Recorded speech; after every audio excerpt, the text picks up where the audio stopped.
দেশের যে অবস্থা স্যার, খুন খারাপি খুবই বাইরে গেছে। অবশ্যই আসলে কথাটা ঠিক। এই 1 বছরে কতগুলা লাশ পাইলাম আমরা, কতগুলা মারা হয়েছে। দেশের পরিস্থিতি খুবই খারাপ।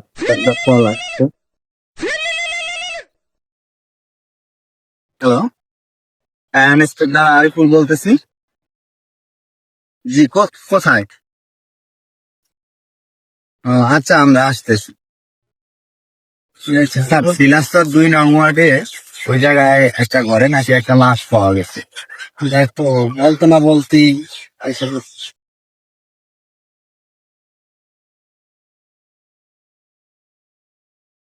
দাঁড়ান দাঁড়ান স্যার, স্যার তাড়াতাড়ি ঢুকতে হবে, ক্লাস করে নাও।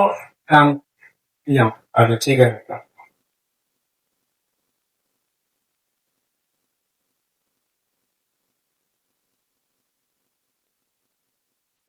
এক একজন এক এক রকমের